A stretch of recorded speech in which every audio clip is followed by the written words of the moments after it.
کہ کون کیا ہے. پہلی تو ایک کیٹیگری جو ہے وہ شیریں مزاری صاحبہ کی پہلے ایک کیٹیگری تھی. انہوں نے کہا کہ انہوں نے پی ٹی آئی چیئرمین کے خلاف کوئی بات نہیں کی, پی ٹی آئی کے خلاف بھی نہیں کی.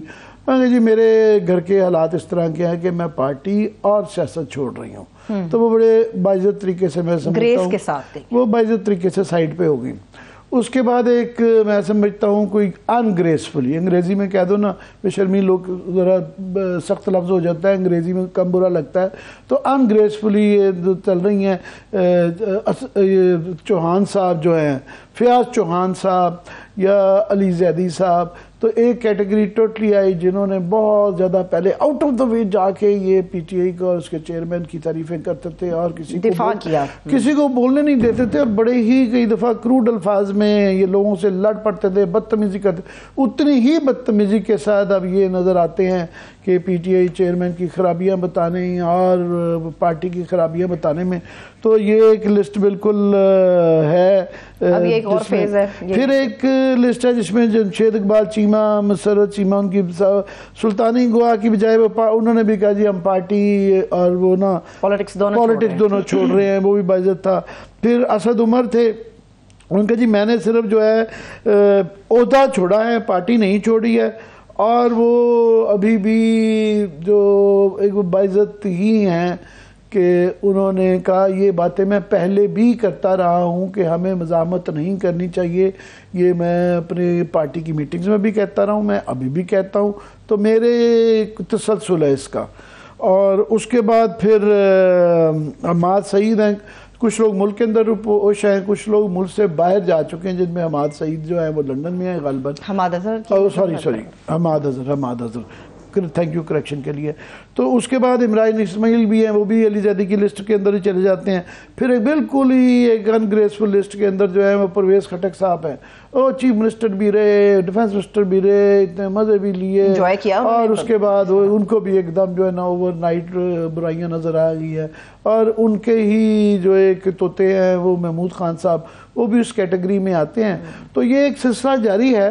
مگر وہی اگین کوشچن یہ ہے کہ اس پالیسی کے ذریعے کیا کرنے کی کوشش کی جا رہی ہے, اور کیا اس پالیسی کے ذریعے پی ٹی آئی کے خلاف بیانیاں بن پا رہا ہے کہ نہیں بن پا رہا ہے. مطلب عوام اس کو ایکسیپٹ کر رہی ہے کہ نہیں کر رہی. یہ سب سے بڑا کوشچن ہے, اور اس کوشچن کا جواب ملے گا وہ الیکشن کے اندر ملے گا, جب بھی ہوں گے, جیسے بھی ہوں گے, جن حالات میں بھی ہوں گے. مگر یہ کہیں نہ کہیں ریفلیکٹ ہوگا, اور یہ پاکستان کی تاریخ میں بائی دا وے پہلی دفعہ نہیں ہو رہا, یہ اگین اینڈ اگین بے تاشا دفعہ کیا گیا. فار ایگزامپل بھٹو صاحب سے زیادہ پاپولر پاکستان میں کوئی آدمی نہیں ہوا, اور ان کو جب ہٹایا گیا تھا 70 میں مارشل لا لگا تھا, اس زمانے میں مجھے تو یاد ہے کہ ایک ہی پی ٹی وی صرف ہوتا تھا, تو اتنی کیمپین چلتی تھی, وہ دلائی کیمپ کے قصے چلتے تھے.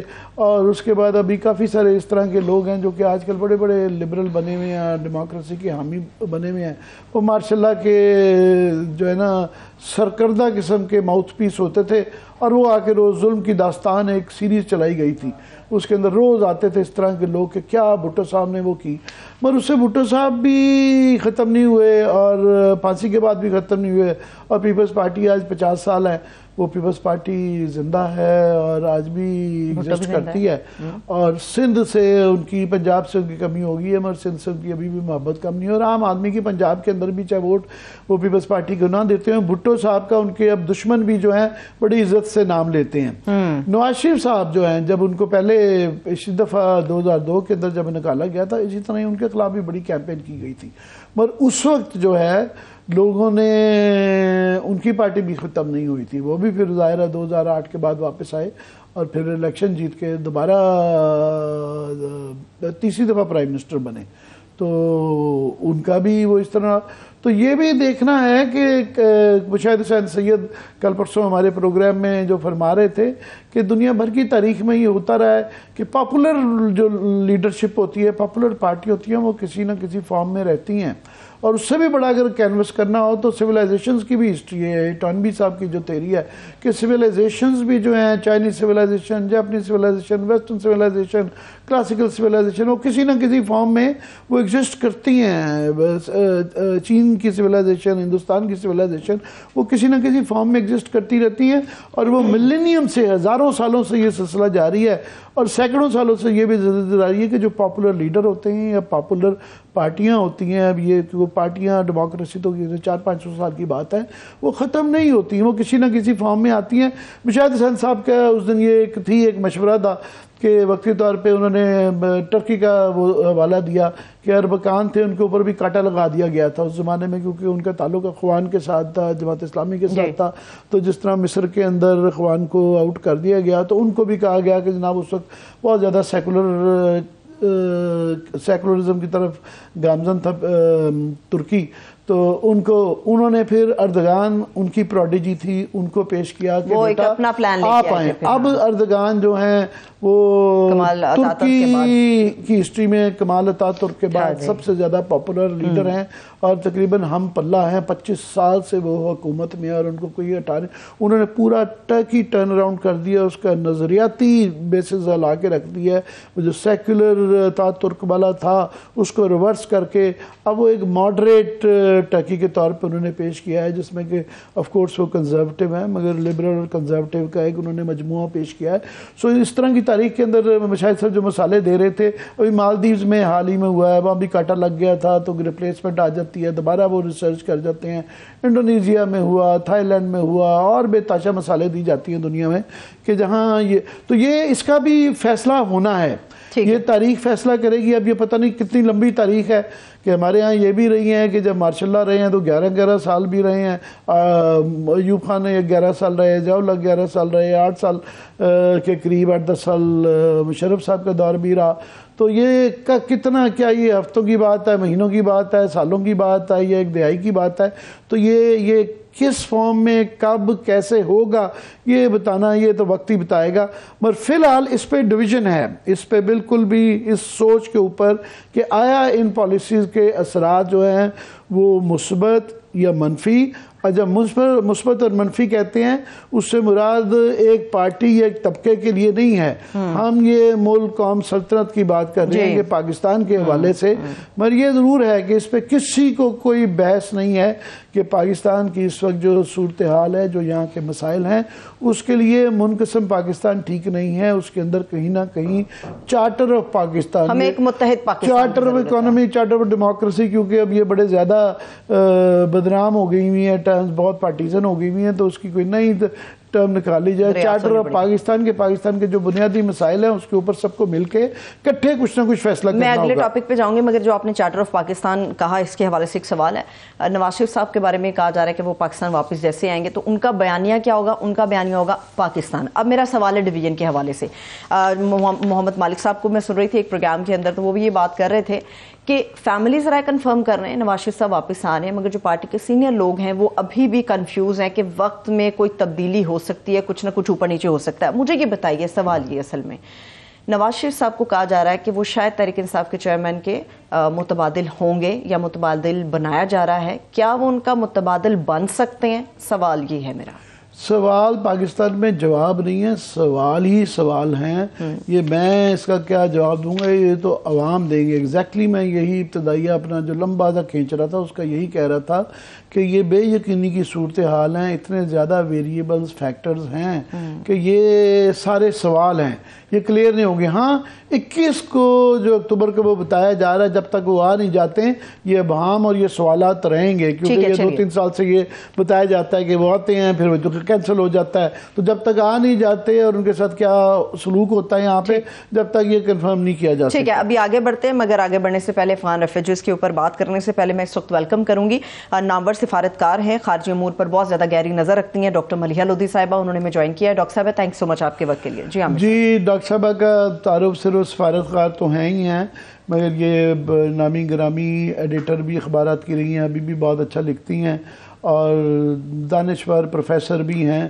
تو ڈاکٹر صاحبہ سے میں ذرا تھوڑا سا، کیونکہ ان کا بڑا وسیع کینوس ہے اور یہ پاکستان کی ایمبیسڈر UN میں بھی رہی ہیں، امریکہ میں بھی رہی ہیں، لندن میں بھی رہی ہیں، تو میں ان کو جو اس وقت خاص طور پہ ہماری لوکل پولیٹکس کی وجہ سے جو نظر انداز ہو رہا ہے، ایک بہت بڑی ایک ڈیولپمنٹ ہوئی ہے، وہ جو یہاں سے غیر قانونی طور پہ جو پاکستان کے اندر لوگ رہ رہے تھے، خاص طور پہ جو افغان کی ایک بہت بڑی تعداد ہے، کوئی بتایا جا رہا ہے 40 سے 50 لاکھ لوگ غیر قانونی طور پہ پاکستان میں قانونی اور غیر قانونی رہ رہے تھے. اس میں سے ایک بہت بڑی تعداد ہے، تقریباً میرا خیال 21 لاکھ کے قریب، جو کہ افغانیوں کی ہے، اور اس میں سے کوئی 7-8 لوگ جو ہیں جو کہ غیر قانونی ہیں. تو ابھی ایک بہت بڑی ڈیولپمنٹ ہوئی ہے کہ ان کو حکم دے دیا گیا ہے کہ ان کو 1 مہینے کے اندر 1 نومبر سے پہلے یہاں سے نکلنا ہے.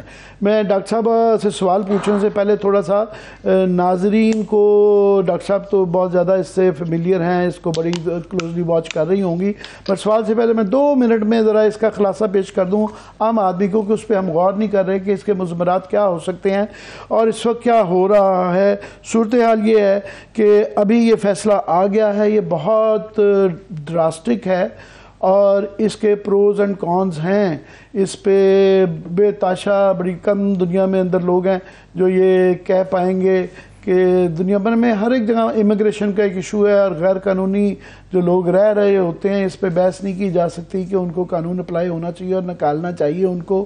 اور خاص طور پہ یہاں پہ ہمارے جو غیر قانونی لوگ رہ رہے ہیں اور خاص طور پہ جو افغانی حضرات ہیں، ان میں سے ایک بے تاشا طبقہ ہے جو کہ دہشت گردی کے اندر بھی گامزن ہے اور سمگلنگ کے اندر بھی ہے، اس کے ہمارے اکانومی پہ اثرات بھی ہیں اور کافی منفی چیزیں بھی. ایک بہت بڑا طبقہ ہے جو یہ چاہتا ہے اور بڑے عرصے سے کہہ رہا ہے کہ جناب ان کو نکالا جائے.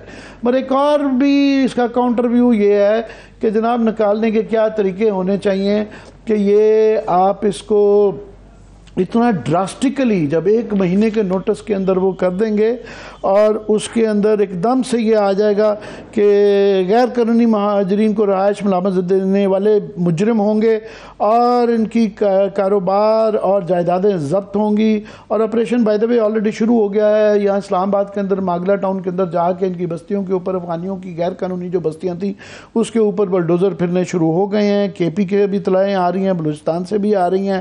اور افغان ٹرانزٹ ٹریڈ جس کے حوالے سے تھا کہ ہمارے ہاں بہت زیادہ سمگلنگ ہو رہی ہے، اس کی 212 اشیاء پہ اوپر پابندی عائد کر دی گئی ہے اور یہ درآمدی اشیاء پر 10% پروسیسنگ فیس لگا دی گئی ہے کیونکہ یہ مس یوز بہت زیادہ ہو رہا تھا. میں کوئکلی واپس جاؤں گا ڈاکٹر صاحبہ کے پاس کہ ڈاکٹر صاحب یہ جو دونوں ویوز ہیں اس پہ بڑے کم لوگ اختلاف کر رہے ہیں کہ ہاں کسی نہ کسی طریقے وقت کبھی نہ کبھی یہ ہونا چاہیے تھا. ہر ملک اپنا قانون کا اطلاق کرتا ہے، مگر جس طریقے سے ڈراسٹیکلی کیا جا رہا ہے، اس کے لاجسٹیکل ایشوز ہیں، سیکیورٹی ایشوز ہیں، آپ اس کو ذرا کیسے احاطہ کریں گی اس کا؟ عامر، یہ تو ایک نی جرک ریئیکشن ہے، یہ ایک نی جرک ریئیکشن ہے حکومت کا، اس لیے کہ مجھے نہیں نظر آتا یا مجھے سمجھ نہیں آتی کہ اگر یہ اچھی طرح سے اس پہ سوچا گیا ہو. اس لیے کہ 4 ہفتے میں لوگوں کو کہنا، ایلینز کو کہنا یا جو بھی ہے لیگلی یہاں پر موجود کہ آپ ہمارا ملک چھوڑ دیں 4 ہفتے کے اندر اندر، میں نہیں سمجھتی کہ ریاست کے پاس اتنی کیپیسٹی ہے اس کو ایکسیکیوٹ کرنے کے لیے اور امپلیمنٹ کرنے کے لیے. تو اگر کیپیسٹی نہیں ہے تو ایک ایسی پالیسی کو تشکیل کرنا چاہیے تھا جو کہ gradually over a period of time execute ہو سکتی پالیسی.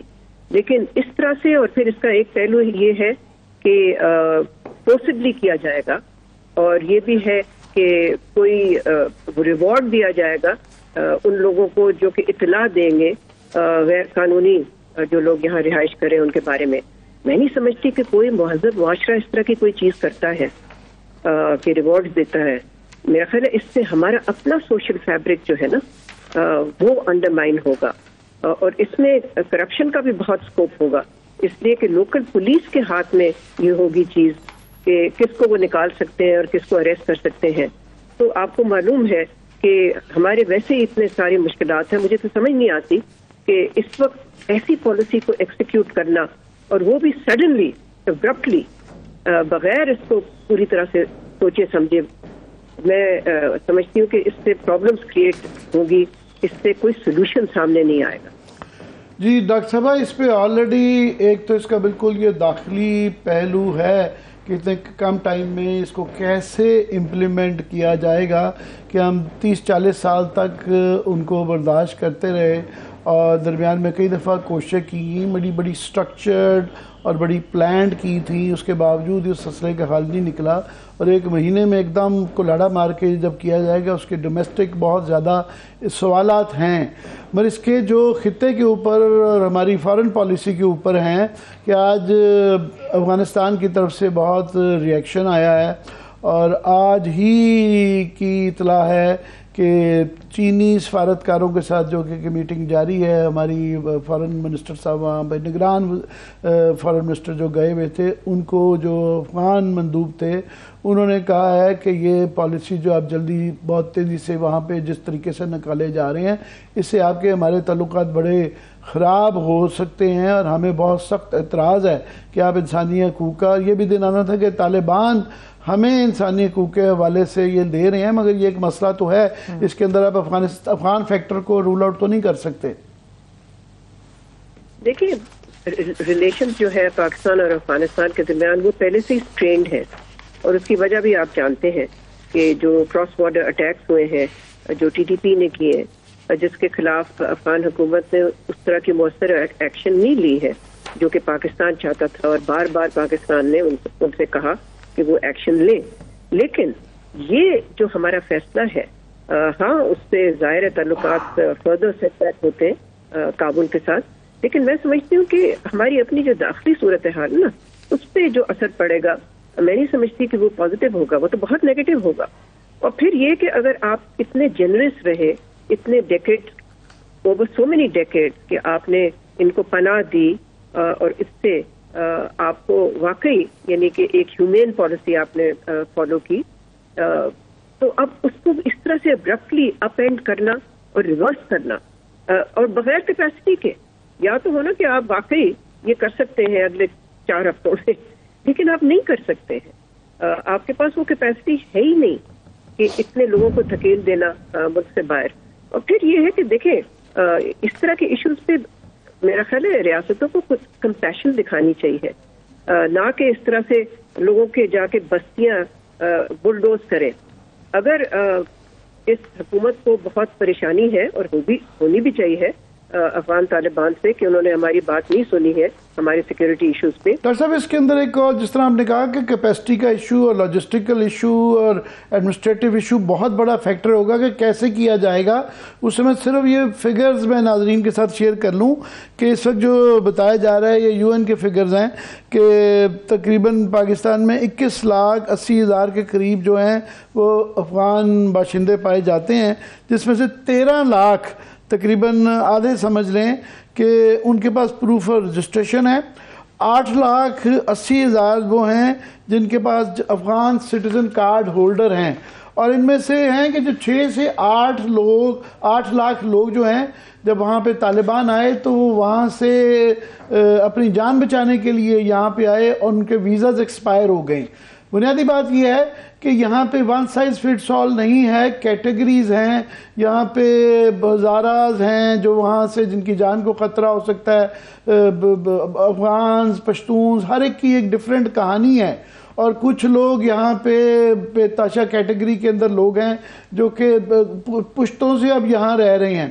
تو یہ ایک بلینکٹ پالیسی اس پہ بھی بڑی آ جاتی ہے کہ کوئی بس انہوں نے ایک فگر کہہ دیا, تاریخ دے دی ہے اور 4 ہفتے دے دیے ہیں, اور عنان جس طرح فرما رہی ہیں کہ ضبط کر کے جو اطلاع دے گا اور جائیدادیں ضبط ہو جائیں گی. یہ واٹ از گوئنگ آن؟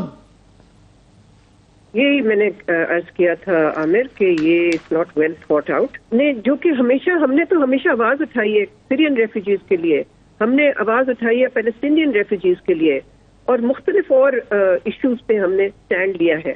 ہم کس طرح سے پھر اپنے آپ کو ایکسپلین کریں گے انٹرنیشنلی بھی کہ ہم زبردستی. ڈاکٹر صاحب میں آپ کی اجازت سے ایک کاؤنٹر آرگیومنٹ جو دیا جاتا ہے، میں اس کو آئی ڈونٹ وانٹ ٹو سے ڈیولز ایڈوکیٹ، مگر وہ یہ ہے کہ یہ انسانی حقوق کے ادارے، یونائٹڈ نیشن، UNHCR، یہ ہمیں بہت زیادہ تلقین تو کرتے ہیں اور یہ اخلاقی جواز بھی پیدا کرتے ہیں، مگر ہمیں یہ جو 40 سال جو ہم نے 40 لاکھ لوگ تقریباً رکھے یہاں پہ، اس کا ایک تو کریڈٹ نہیں ملتا، پھر اس کے لیے جو ریسورسز ہیں وہ نہیں پرووائڈ کی جاتی، اور جو ان کی اس دوران میں ذمہ داری ہے، فار ایگزامپل ان میں سے بے تاشا لوگ ہیں جو یہاں ٹرانزٹ کے طور پہ ہیں کہ انہوں نے دوسرے اور ملکوں میں جانا ہے، ان کو کوئی اور ملک رکھنے کے لیے تیار نہیں ہے، گھوم پھر کے ہم ہی بچتے ہیں، تو اس میں وہ آ جاتا ہے کہ جناب یہ کون ہوتے ہیں ہمیں لیکچر دینے میں، ہماری مدد تو کرنے کے لیے نہیں آتے، ہم بالکل بینکرپٹ ہو گئے ہیں، فاقہ کش ہو گئے ہیں، یہ ہماری ضرورت ہے. یہ کاؤنٹر آرگومنٹ ہے. دیکھیں اس میں وزن ہے جو آپ کہہ رہے ہیں کاؤنٹر آرگیومنٹ میں بھی، لیکن یہ درست نہیں ہے کہ پاکستان کو کریڈٹ نہیں ملا، بلکہ ہم نے تو بہت کریڈٹ یعنی کہ ارن کیا ہے، اس لیے کہ ہم نے جنروسٹی دکھائی ہے، اپنے دل کھولے ہیں، اپنے گھر، اپنے ملک کو کھول کے رکھا ہے ان کو پناہ دینے کے لیے. تو یہ تو درست بات نہیں ہے. لیکن یہ بات کہنا کہ جی ہمیں ان کی پرواہ نہیں ہے کہ ہیومن رائٹس آرگنائزیشن کیا کہیں گی، ٹھیک ہے نہ کریں پرواہ، لیکن اس کا ایک کاسٹ ہوتا ہے نا پھر. تو اگر آپ کاسٹ کرنا چاہتے ہیں، اس کو بیئر کرنا چاہتے ہیں تو کریں. دیکھیں ہر قدم کا ایک کاسٹ ہوتا ہے، اور ظاہر ہے آپ ایک قدم لیتے ہیں تو آپ سمجھتے ہیں کہ اس سے آپ کو بینیفٹ ملے گا. مجھے اس وقت اس کی جو ٹائمنگ ہے وہ غلط ہے، یہ فیصلہ غلط ہے میری نظر میں، اور جس طرح سے اس کو ایکسیکیوٹ کرنے کا پلان بنایا ہے، میں سمجھتی ہوں کہ وہ اچیو ہی نہیں ہو پائے گا. تو پالیسی تو تب ایک افیکٹو ہوتی ہے نا جب آپ کو پتا ہوتا ہے کہ وہ امپلیمنٹ آپ کر سکتے ہیں. یہ تو کس طرح سے امپلیمنٹ ہوگی مجھے تو سمجھ نہیں آتی کہ اگر 1.7 ملین کہتے ہیں افغان ریفیوجیز جو ہے اللیگلی یہاں انہوں نے پناہ لی ہے، تو یہ 1.7 ملین کو کس طرح سے آپ فورسبلی ملک سے نکالیں گے؟ دیکھیں اس طرح سے میں نہیں سمجھتی کہ ہمیں اس طرح سے پروسیڈ کرنا چاہیے تھا. ہمیں ایک لانگ ٹرم پلان کی ضرورت تھی جس میں کہ ہاں ان کی ریپیٹریشن ضرور ہونی چاہیے، مگر وہ ایک آرڈرلی طریقے سے پیسفلی اور والنٹری بیسس پہ ہونی چاہیے، نہ کہ آپ بستیاں ان کی جا کے بلڈوز کریں. ڈاکٹر صاحب کاؤنٹر آرگیومنٹ دو اور بھی دیے جا رہے ہیں، ایک دہشت گردی سے، اکنامکس کے حوالے سے. دہشت گردی میں یہ کہا جا رہا ہے کہ جناب ہمارے ساتھ کیا پہلے نہیں ہو چکا یا ہو رہا ہے. ابھی ریسنٹلی پچھلے اس سال جو ہے 57% بتایا جا رہا ہے کہ دہشت گردی کے واقعات ہوئے ہیں، اور ان 24 میں سے 14 جو بتائے جا رہے ہیں اس کے اندر افغان خودکش بمبار تھے. ان کا جناب اس سے ہم بلکہ کٹیل کر پائیں گے اور کر رہے ہیں. تو دہشت گردی کو روکنے کے لیے پرسائزلی ہم یہ چیزیں کر رہے ہیں.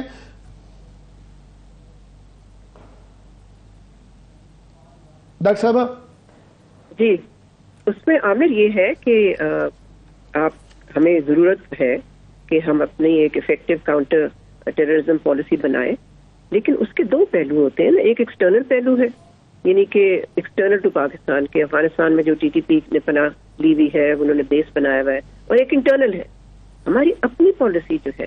اس پہ بھی تو سوال اٹھ رہے ہیں کہ جی ہماری کاؤنٹر ٹیررزم پالیسی جو ہے وہ کنسسٹنٹ، ہولسٹک اور ہول آف گورنمنٹ اپروچ پہ مبنی نہیں ہے، اور اس کو بہتر بنانے کی ضرورت ہے، اس کو افیکٹو بنانے کی ضرورت ہے. تو یہ معاملہ اگر سارا ہم ڈال دیں کہ جی یہ ریفیوجیز کی وجہ سے ہو رہا ہے، تو میں سمجھ رہی ہوں کہ پھر ہم ٹھیک نتیجے پہ نہیں پہنچ پائیں گے، نہ ہی ہماری CT پالیسی جو ہے وہ افیکٹو ہو پائے گی. تو ہمیں دونوں پہلو کو ایڈریس کرنا ہے. جیسے میں نے کہا ایک ایکسٹرنل پہلو ہے اس کا اور ایک انٹرنل پہلو ہے. انٹرنل میں تو جو ہمارے ہاتھ میں چیز ہے اس کو تو پہلے آپ اسٹرینتھن کریں، اس کو تو پالیسی کو ایک کنسسٹنٹ بنائیں اور پوری اٹینشن دیں اس پالیسی کو، اس کو افیکٹولی کریں. دیکھیں جو TTP کے اٹیکس ہوئے ہیں آخر اس کی وجہ کیا ہے؟ اس کی وجہ یہ ہے کہ ایک مس گائیڈڈ نیگوسیشنز ہوئی تھیں TTP کے ساتھ، اور ان کو اجازت دی گئی تھی ان کے لوگوں کو واپس آنے کی. تو ہمیں اپنا بھی تو دیکھنا چاہیے کہ یہاں پر کون سی پالیسیز تھیں وچ ور مسٹیکن، یا کون سی ایکشنز لیے تھے پہلے، یعنی کہ 2 سال پہلے، 2.5 سال پہلے، جس کی وجہ سے یہ بلو بیک ہوا ہے. اور وہ لوگ ہر جگہ پھیل گئے اور انہوں نے پھر اپنے پیر بھی جما لیے مختلف علاقوں میں. تو دیکھیں جب تک ہم ایک پراپر اس میں بالکل آپ صحیح کہہ رہی ہیں, نیشنل ایکشن پلان پہ امپلیمنٹ نہ کرنا اور لوکلی ان چیزوں کو خود نہ کرنا بالکل سمجھ آتی ہے. میں کوئکلی چاہوں گا آپ اکنامک آرگومنٹ, کاؤنٹر آرگومنٹ کا بھی جواب دے دیں. وہ کہہ رہے ہیں جی ہم نے آلریڈی دیکھے نا اسمگلنگ روک کے ڈالر کے اوپر کنٹرول کر کے جو ہے وہ 350 سے 278 پہ اب ڈالر وہ کہتے جی لے آئے ہیں. اجناس کی اسمگلنگ بے تاشا جو ہو رہی تھی, ٹرانزٹ ٹریڈ کی 1 سے 2 بلین ڈالر جو ہے مس یوز ہو رہا تھا. تو یہ چیزیں روک لی, آلریڈی اچیو کر لی ہیں یہ ٹارگٹ اور مزید اچیو کریں گے. جی کیا صحیح ہے؟ ہمیں یہ عارضی چیزیں ہوتی ہیں. جو پاکستان کا بحران ہے اس وقت, معاشی بحران, وہ اس قسم کے کوئرسو ایکشن سے نہیں ایڈریس ہوگا. وہ ہمیں ریفارمز کے ذریعے ایڈریس کرنا ہے. اور اگر کوئی سمجھتا ہے کہ اس قسم کے پکڑ دھکڑ سے ہم اپنی اکانومی کو ٹھیک کر سکتے ہیں, میں یہ نہیں کہہ رہی ہوں کہ یہ ایکشنز نہیں لینے چاہیے. میں صرف یہ کہہ رہی ہوں کہ one should not have an exaggerated view کہ ہمارا خیال ہے کہ ریفارمز نہ کریں, باقی ہم ساری چیزیں کرنے کو تیار ہیں لیکن ہم نے ریفارمز نہیں کرنے. ہمارا کرائسس اس وقت جو ہے وہ ایبسنس آف ریفارمز کی وجہ سے ہے. وہ اس وجہ سے نہیں ہے کہ اسمگلنگ ہو رہی ہے. اسمگلنگ کو روکنا ضرور چاہیے لیکن ہمیں کم از کم دیکھیے, میں تو ہمیشہ کہتی ہوں the highest form of patriotism is to be honest with ourselves about ourselves. آپ یہ کہہ رہی ہیں کہ یہ بڑے پیریفرل ایشوز ہیں, لارجر اکانومی کے نہیں ہیں. کوئکلی میں چاہوں گا کہ یہ آپ کے خیال میں پوسچرنگ تو نہیں ہے, ایک دفعہ ڈرا دیا جائے کہ آپ بھی بندے کے پتر بنے, کہ جو بہت زیادہ پاکستان کے خلاف جو ہے زہر اگلا جاتا ہے, ایک میسج دیا جا رہا ہے, از اٹ جسٹ پوسچرنگ اور are they very serious about it? دیکھیں نا, اس کا تو ہمیں نہیں معلوم, یہ تو قبل از وقت ہے کہنا کہ کتنا سیریس ہے. میرے تو اپنے خیال میں ہماری کیپیسٹی نہیں ہے اس قسم کی چیز کرنے کے لیے اور اتنے مختصر عرصے میں. تو ایک لانگ ٹرم پالیسی کی ضرورت ہے. لیکن اس قسم کی پوسچرنگ سے ہم کس کو ڈرا رہے ہیں, مجھے تو سمجھ نہیں آتی. میں کوئکلی لاسٹلی میں چاہ رہا ہوں, مجھے یہ بریکا کہہ رہی ہیں, کوئکلی میں چاہوں گا اس کو جو میں ڈومیسٹک سے اگر ایڈ کروں کہ ہمارے اس وقت گمبھیر مسائل, معاشی مسائل, پولیٹیکل مسائل, ایڈمنسٹریٹو مسائل, اور یہ جو آپ کہہ رہی ہیں کہ یہ ایک جنرلی یہ ایک ٹرینڈ نظر آتا ہے کہ ہم بڑے پیریفرل اینڈ فوٹو آپس اور ان چیزوں کی طرف زیادہ دھیان ہے, اور جو آپ فرما رہی ہیں کہ میکرو ریفارمز اور ری اسٹرکچرنگ آف ایوری تھنگ اس کی طرف دھیان نہیں. اس کا سلوشن کیا ہے, کون ہوگا, کیسے ہوگا, کب ہوگا؟ بالکل صحیح آپ کہہ رہے ہیں عامر, یہ وقت ایسا ہے جو کہ ہمیں اصل ایشوز پہ فوکس کرنا چاہیے. میں یہ نہیں کہہ رہی کہ یہ ایشو نہیں ہے. ڈاکٹر صاحب کون کب کیسے, سوال یہ ہے. دیکھیں عامر, کون کب کیسے تو بہت کلیئر ہے کہ اس کا جواب کوئی ہائبرڈ ارینجمنٹ کے ذریعے نہیں آئے گا. اس کا جواب صرف ایک منتخب حکومت جو کہ free and fair election, inclusive election, جس میں سب کو موقع دینا چاہیے, جس طرح سے پیپلز پارٹی نے بھی کہا اور ٹھیک کہا کہ لیول پلینگ فیلڈ ہونا چاہیے سب کے لیے. اس الیکشن سے جو بھی وہ الیکشن جیتتا ہے اس کے پاس پھر ایک پاپولر مینڈیٹ ہوگا اس قسم کی پالیسیز کو تشکیل دینے کے لیے جس سے کہ پاکستان آگے بڑھ سکتا ہے. اب ہمیں دیکھنا ہی ہے کہ آیا اول تو یہ کہ الیکشن ہوں گے, نمبر 2 اگر ہوں گے تو کس نوعیت کے ہوں گے, اور نمبر 3 کیا چیز ایمرج کرے گی اس الیکشن سے, کون سی پارٹی یا کون سی کوئلیشن اس سے بنے گی, اور کیا وہ کوئلیشن یا پارٹی ریفارمسٹ ہوگی یا نہیں. بیکاز اس وقت جس چوراہے پہ پاکستان کھڑا ہے یہ ایک ریفارم اور پیرش کا چوراہا ہے, cross road. Either you reform اور یو پیرش. بہت بہت شکریہ ڈاکٹر صاحبہ, آپ نے سمندر جو ہے نا وہ کوزے میں بند کر دیا ہے, آپ کو تکلیف دیتے رہیں گے. بہت شکریہ, تھینکس سو مچ. ڈاکٹر صاحبہ ہمارے ساتھ موجود تھے. مجھے اجازت دیجیے, اپنا خیال رکھیے, خدا حافظ.